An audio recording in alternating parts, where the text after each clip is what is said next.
Hello नमस्कार दोस्तों, आज हम बात करने जा रहे हैं भारतीय रिजर्व बैंक के बारे में।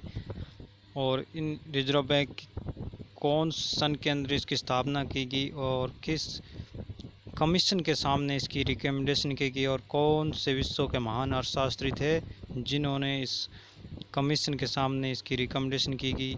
और ये जो आप देख रहे हैं रिजर्व बैंक है जो उभर के सामने आया। अब बात करते हैं कि आरबीआई का हेडक्वार्टर है जो कहाँ है, मुंबई महाराष्ट्र में है। और इसको स्थापित किया गया 1 अप्रैल 1935 को। और ओनरशिप है जो इसकी minister of finance government of India है। और गवर्नर है जो शक्तिकांत दास है। करेंसी है जो इंडियन रुपी है, ये जो सिंबल देख रहे हैं। और रिजर्व इसके पास में 610 बिलियन यूएस डॉलर है। और बैंक रेट 4.25% है। और इंटरेस्ट ऑन रिजर्व है जो 3.35% मार्केट डिटरमाइंड है। अब बात करते हैं कि आरबीआई ये जो किस अर्थशास्त्री के द्वारा, विश्व के महान अर्थशास्त्री के द्वारा इसकी कौन से कमीशन के सामने और कौन से ईयर के अंदर इसकी सिफारिश की गई और कौन सा कमीशन इंडिया के अंदर आया था। बात करते हैं ये जो विश्व के महान अर्थशास्त्री जो डॉक्टर साहब भीमराव अम्बेडकर के द्वारा हिल्टन, ये जो आप देख रहे हैं हिल्टन यंग कमीशन 1926 को भारत में आया। और इस royal commission on Indian currency and finance के नाम से आया था 1926 को। और विश्व के महान अर्थशास्त्री के द्वारा जो बुक लिखी गई थी the problem of the rupee, its own origin and it's solution के नाम से जो ग्रंथ लिखा था, उसकी कार्य पद्धति के आधार पर इसकी दृष्टिकोण की जो हिल्टन यंग कमीशन के सामने रखी थी बाबा साहब ने, तब इसके सभी सदस्यों ने बाबा साहब के द्वारा लिखे हुए ग्रंथ the problem of the rupee, its origin and it's solution के बारे में जोरदार वकालत की एवं उसकी पुष्टि की। ब्रिटिश वैधानिक सभा लेजिस्लेटिव असेंबली ने इसे कानून का स्वरूप देते हुए आरबीआई एक्ट 1934 का नाम दिया। इसका सेंट्रल ऑफिस, जो इसका प्रारंभ में सेंट्रल ऑफिस था कोलकाता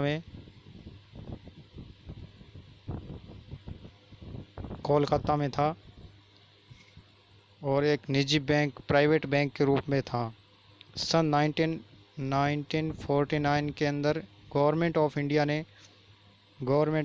ने इसके अंडर में लेते हुए ये एक सरकारी बैंक के रूप में सामने आया।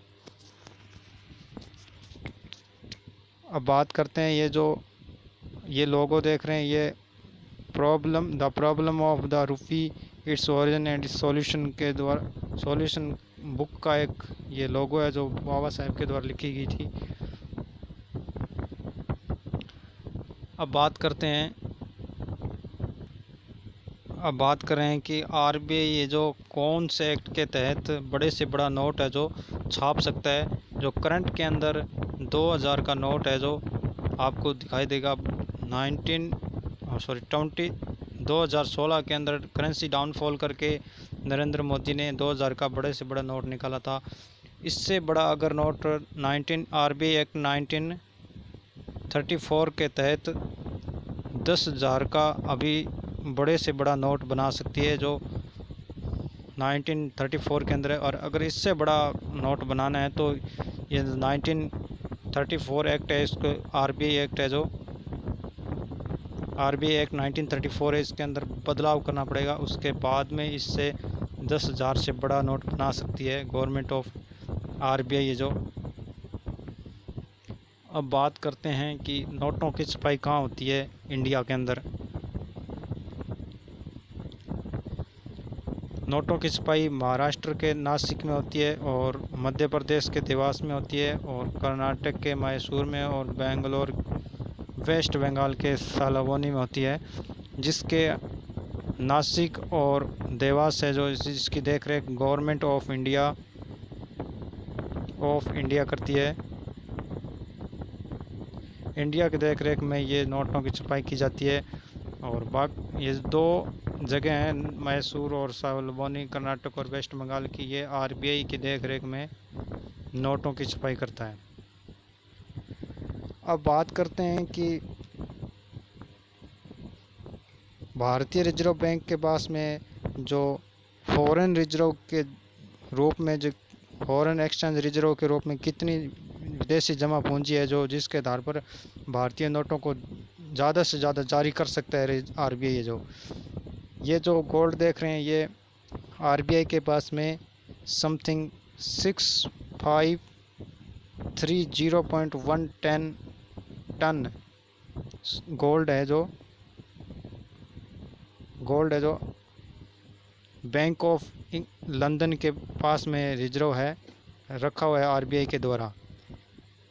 इसके आधार पर ही ये ज़्यादा से ज़्यादा नोटों की इसके आधार पर ये जारी कर सकता है। अगर इससे ज़्यादा जारी करे तो इस जो एसेट है जो इंडिया का आरबीआई के द्वारा जो जमा है विदेशों में, उससे अगर ज़्यादा नोट है जो जारी करता है तो इससे भारतीय करेंसी में फिर से डाउनफॉल हो सकता है और इसमें बिल्कुल ही वैल्यू नहीं रहेगी इंडिया की करेंसी की। अब बात करते हैं नोटों के साथ साथ में जो आरबीआई है जो सिक्के भी प्रचलित के रूप में जारी करता है, तो ये इनको कौन जारी करता है और किसके अंडर में ये जारी होते हैं, और कितने बड़ा से बड़ा जो सिक्का है आरबीआई के द्वारा जारी किया जा सकता है। ये बड़े से बड़ा 1000 का सिक्का है जो आरबीआई जारी कर सकता है। और ये आरबीआई एक्ट 1934 के तहत नोटों की छपाई करता है, और कॉइन्स एक्ट 1996 के तहत सिक्कों की ढलाई भारत सरकार के अंडर में होता है, न कि आरबीआई के अंडर में होता है। इनकी है जो कौन सी जगह पर इन सिक्कों की ढलाई काम होता है, कोलकाता के अलीपुर में, हैदराबाद के चेराबौली में, यूपी के नोएडा में, हैदराबाद की सैफाबाद में होता है।